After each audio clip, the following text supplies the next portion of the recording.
Welcome to the Giving Voice to Depression podcast, produced in partnership with Mental Health America of Wisconsin. We are your co-hosts, Bridget and Terry. Each week, through intimate, candid conversations with guests, we explore different perspectives on and experiences of depression. We keep it real because the illness is real.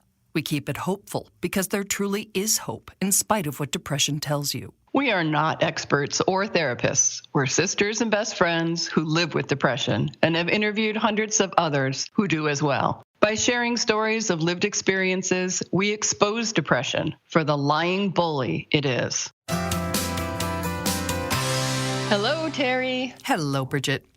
So, it's rare that you can make a blanket statement and expect pretty much everybody hearing it to agree, but it seems safe to say these are some strange times we're living in. It was disorienting enough to have much of our world suddenly shut down and to have access to everything from our workplaces to our loved ones cut off. And then after months, state by state, things started to reopen. But now we're hearing that those actions may have been premature or uncautiously implemented. How are we supposed to know what is and isn't safe when the so-called experts don't even agree? It's a lot to try to figure out. And for those of us with depression and anxiety, it can be just too darn much at times. Quoting from an article titled Supporting Employee Mental Health When Reopening the Workplace by the American Psychological Association, employees who suddenly moved to remote work as COVID-19 spread experienced a loss of control over many aspects of daily life. They coped with high levels of uncertainty about their personal, professional, and financial futures. Phasing workers back into the office may create new uncertainties about personal safety and how to adapt to new routines. The article points out that for some, returning to work will be a welcome opportunity to reconnect with coworkers and enjoy a less makeshift workspace. For others, though, leaving the work-at-home environment will increase stress and worry. That's why, as employers redesign to prioritize workers' health and safety, mental health care providers are adamantly calling attention to the need to support employees' emotional and mental well-being as well. Today's guest, Sa'Aire Salton, a licensed therapist and consultant to Mental Health America of Wisconsin's Strong Families Healthy Homes program, joins us to discuss the return to work and to give her voice to depression.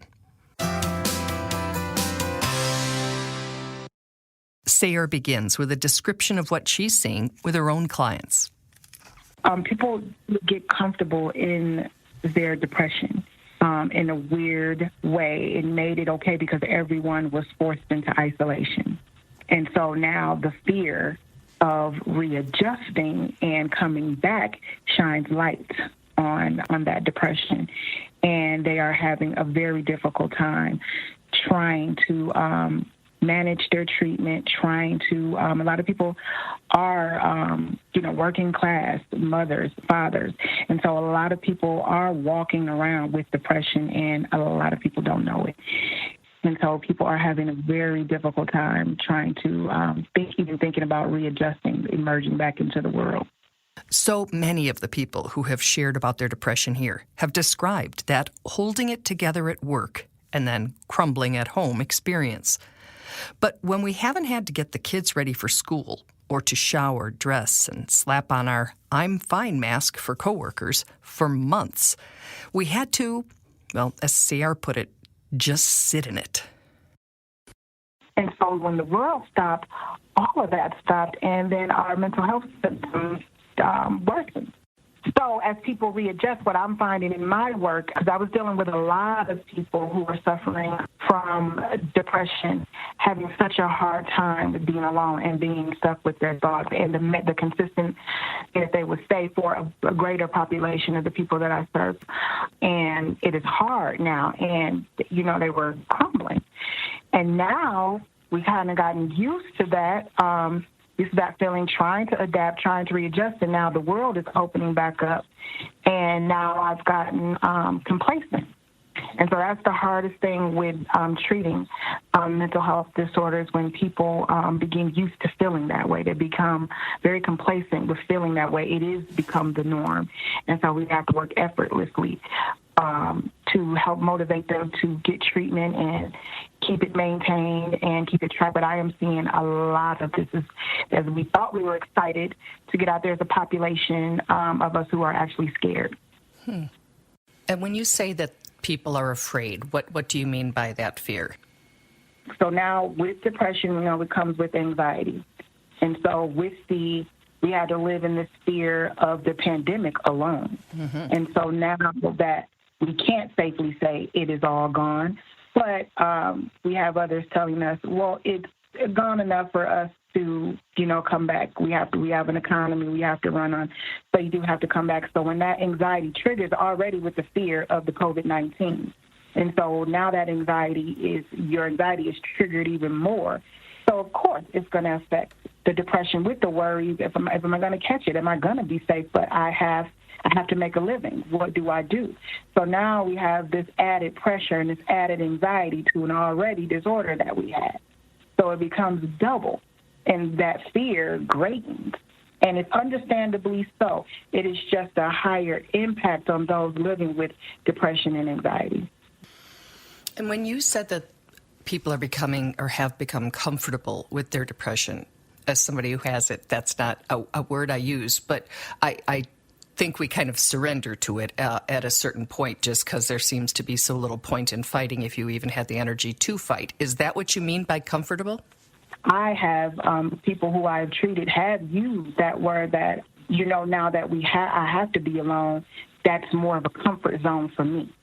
And that's where, I came up with it. I was like, wow, that was kind of mind-blowing for me, that now it seems like it was okay. Or it was giving the forced quarantine and isolation for some that it was okay to be depressed. And so now we have to readjust that thinking to help people get out of that. And it is a whole different world out there for a lot of people that now they feel like, okay, now it's okay to live with these thoughts. I'm kind of forced with it. I'm forced to be alone. I'm forced to be at home for those who didn't have family, those who didn't have a lot of social connections. However, it's not always the healthiest thing for those living with depression. And so I am feeling in the dark. I'm not answering my phone, not letting people over. And then we're sinking further and further into it. And for those people, whether that's you or someone you know, now is the time to act. Because we know depression is not something we can just shake off when we're called back to work. And anxiety is not something likely to be soothed by walking into an uncertain environment that may feel unsafe in addition to unfamiliar. Exactly. It's going to take a village.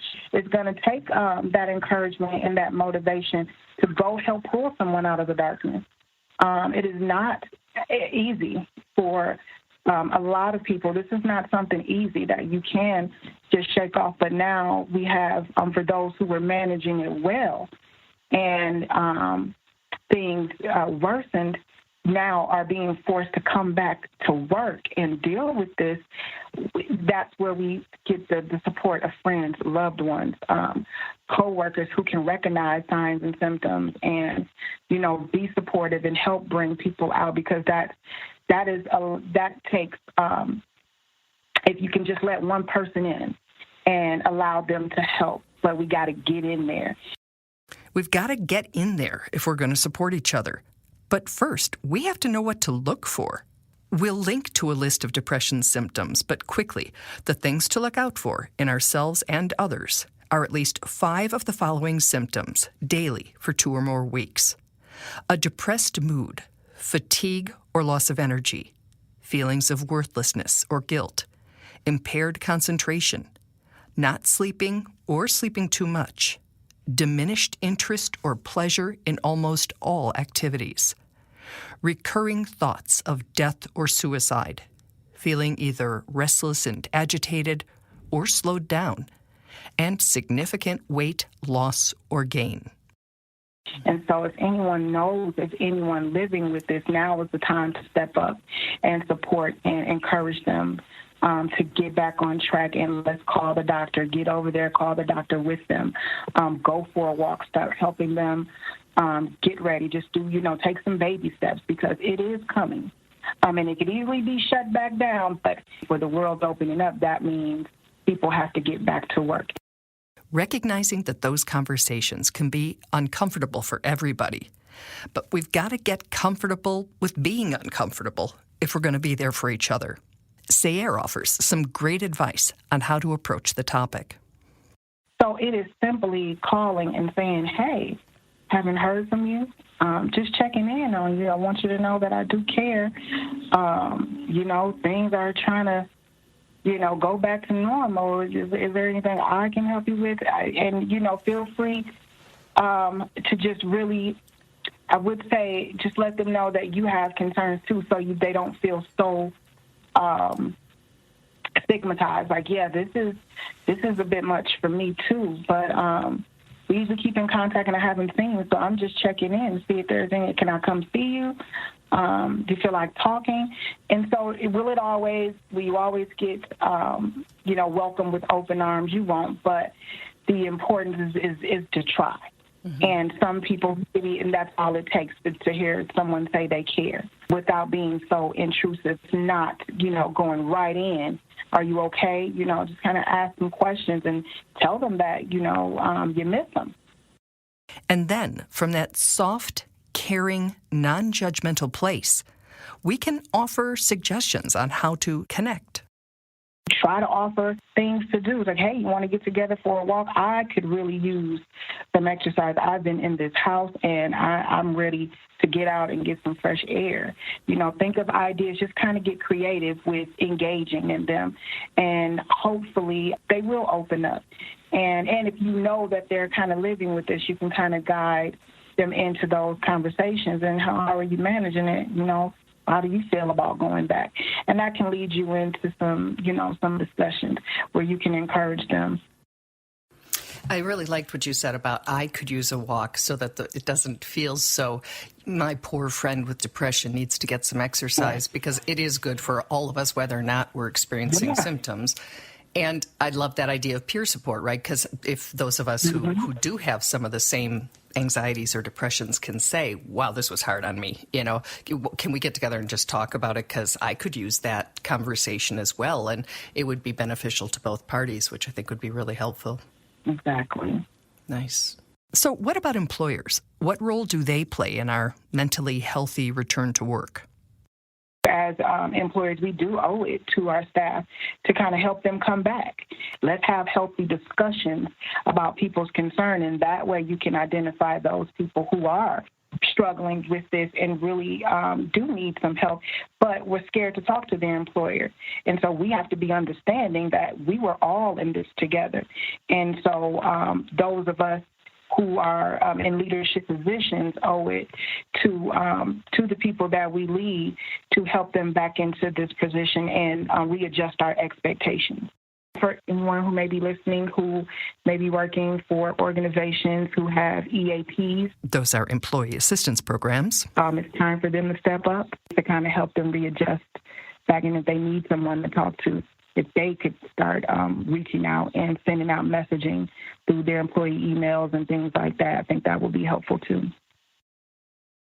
And, you mentioned stigma, which is hard not to mention when we talk about getting help for a mental illness. But I wonder if it might be easier for people if it's approached like, this was really different. This was very, upsetting and disorienting. So if you're having any problems readjusting to whatever the heck your workspace is going to look like now, we're here for you. There might be less stigma because as opposed to just us who have it, now it was everybody.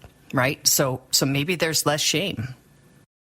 Yeah, that's how it has to look. That's what I was referring to, using plain language. And because everyone deserves to be well. And so this could happen to anyone. We know these conditions have no discrimination. And so if we continue to stigmatize it, we're missing out on so many other people who could be suffering.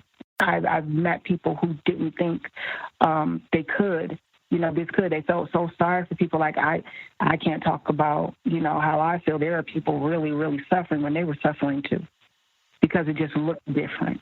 And so we have to take that stigma off, and people have to realize that this could happen to anyone. And when we just lived through and just went through something as huge as this. And then on top of that, the world broke out in rage and those things. So we all just witnessed secondary trauma.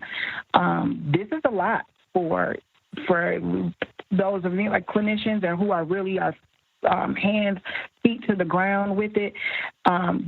What people are suffering from, and how the severity is, and the people that won't speak up either. And so I just want us to kind of band together and really use some different language and engaging language and welcome help to people, and that it's available to anyone and everyone deserves it.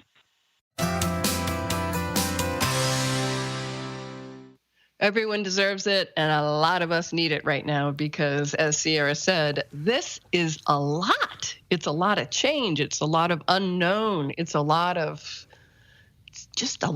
a lot. It is a lot of a lot. That's a really good way to put it. It is a lot of a lot. And I think it requires us to be particularly respectful, of others and of ourselves. Everybody processes things differently, and these are very unsettled times. So I think it's really time for us all to brush up on our communication skills and asking for support and reaching out, trying to regain some sense of control. Maybe that means a daily routine or a specific sleep schedule, or, planning your outdoor time and your exercise time and making sure it happens. But I just think it's a time for us all to really tend to ourselves and those around us. Mm-hmm. And you mentioned reaching out, but we both know that's really, really hard when you're in it. So, again, we challenge people who aren't in it to reach in, and that's what Sa'Aire was talking about. She said, call somebody and say, hey, I miss you. I haven't talked to you in a while. Let's talk. Let's walk. And you can make it that gentle and non-threatening and non-in-your-face so that the person would feel safe. And I think that, again, that was her suggestion that I really appreciated, saying, I had a hard time with this. I was bored. I was lonely. I was drinking more. I was isolating, which we were supposed to be. Whatever the things were that made it a harder time for you. Whenever we are vulnerable like that, we open the door to somebody else being the same. And that could be really helpful to somebody who hasn't been able to articulate that. Absolutely. And everybody's, not just us, is experiencing these really unusual, to say the least, circumstances. And we're all kind of limited in our resources right now to respond to it. Right. So, right. I don't know, let's all slow down and be kind. Yeah, be kind. That's the bottom line. So we will also be linking with this episode to the article we mentioned at the beginning. You're going to hear my page turn here as I look, from the American Psychological Association. So that'll be right there in the notes with this episode. So thank you, Sa'Aire. Thank you, Bridget. Thank you, Sa'Aire. Bye, Terry. I love you. Bye, Bridgie. We truly hope that our podcast brings a little more understanding, helps you better articulate your experience of depression, or better understand how to support someone else's. We invite you to join us for daily posts on the Giving Voice to Depression Facebook page and on Twitter and Instagram at Voice Depression. It is a comfort to be among fellow travelers on depression's dark road. And remember, if you're struggling, speak up. If someone else is, listen up.